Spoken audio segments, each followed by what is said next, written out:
ঢাকা মহানগর উত্তর বিএনপি সদস্য সচিব হাজী মোস্তফা জামান বলেছেন, বিমান বাহিনী যদি যথেষ্ট সতর্ক থাকতো এবং উত্তরার ঘনবসতিপূর্ণ এলাকায় বিমান প্রশিক্ষণ পরিচালনা না করত, তাহলে মাইলস্টোন স্কুল অ্যান্ড কলেজে ভয়াবহ দুর্ঘটনা ঘটত না। 21 জুলাই বিমান দুর্ঘটনায় নিহতের রুহের মাগফিরাত কামনায় তুরাগ থানা বিএনপির আহ্বায়ক সদস্য রিপন ইসলাম ও রাজীব আহমেদের আয়োজনে সোমবার দিয়াবাড়ি এলাকায় দোয়া মিলাদ ও তাবারক বিতরণ অনুষ্ঠানে প্রধান অতিথির বক্তব্যে তিনি এসব কথা বলেছেন।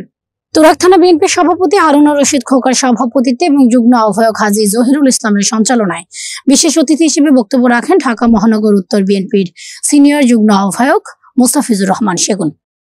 দুইটা পক্ষ দায়ী, একটা হচ্ছে মাইলস্টোন স্কুল অ্যান্ড কলেজ কর্তৃপক্ষ দায়ী, আর বিমান বাহিনী দায়ী। মাইলস্টোন স্কুল এবং কলেজ কর্তৃপক্ষ কেন দায়ী? তারা বাধ্যতামূলক কোচিং এর ব্যবস্থা কেন স্কুলে করলো? আপনি শিক্ষক, আপনি কি বিবেক নাই? এই কমলমতি শিশু যার খেলার বয়স ভাই, যে স্কুলে যায়, স্কুল থেকে যদি সঠিক টাইমে ছুটি হতো তাহলে কি দুর্ঘটনা কেউ মারা দিত? কেউ মারা দিত না। মাইলস্টোন স্কুল কর্তৃপক্ষ কি মিলাদের আয়োজন করছে? দোয়ার আয়োজন করছে? সবার কাছে ক্ষমা চাইছে? কিছুই করা নাই। দ্বিতীয় দায়ী হচ্ছে বিমান বাহিনী। কেন বিমান বাহিনী দায়ী? এই ভাঙ্গাচোরার বিমান, ঢাকা এয়ারপোর্ট অনেক ব্যস্ততম এয়ারপোর্ট, জানো তো এটা। এই এয়ারপোর্টে কেন আপনাদের ট্রেনিং করতে হইব? এছাড়া বক্তব্য রাখেন তুরাগ থানা বিএনপির যুগ্ম আহ্বায়ক রিপন হোসেন খন্দকার, বিপ্লব হোসেন দর্জি, 53 নং ওয়ার্ড বিএনপি সভাপতি সোহেল রানা ও মাইলস্টোন স্কুল অ্যান্ড কলেজের অধ্যক্ষ ক্যাপ্টেন জাহাঙ্গীর। বিমান বাহিনীর একটা টিম সার্বক্ষণিক আমাদের ক্যাম্পাসে অবস্থান করছে। আমাদের আহত ছাত্রদের এবং তাদের পরিবারদের, এবং যে সমস্ত ছাত্র আহত হয়নি কিন্তু মানসিকভাবে আহত, ট্রমার ভিতরে আছে, ট্রমা শব্দটা দিয়ে বোঝা যায়, তাদেরকে মানসিক সহায়তা করার জন্য সার্বক্ষণিক আমাদের ক্যাম্পাসে আছে। এর বাইরেও কারো যদি আপনাদের কোনো পরামর্শ থাকে তাহলে আপনারা আমাদের কাছে আসবেন, আমরা আপনাদের পরামর্শ অবশ্যই গ্রহণ করব। যে দুর্ঘটনা করছে শত শত লোক মারা যেতে পারতো। আল্লাহ এই বাচ্চারা তোমরা যারা আছো তোমাদের উদ্দেশ্য করছি, আল্লাহ তোমাদেরকে বাঁচায় রাখছে, এই জন্য আল্লাহর কাছে আমরা সবাই কৃতজ্ঞতা প্রকাশ করছি।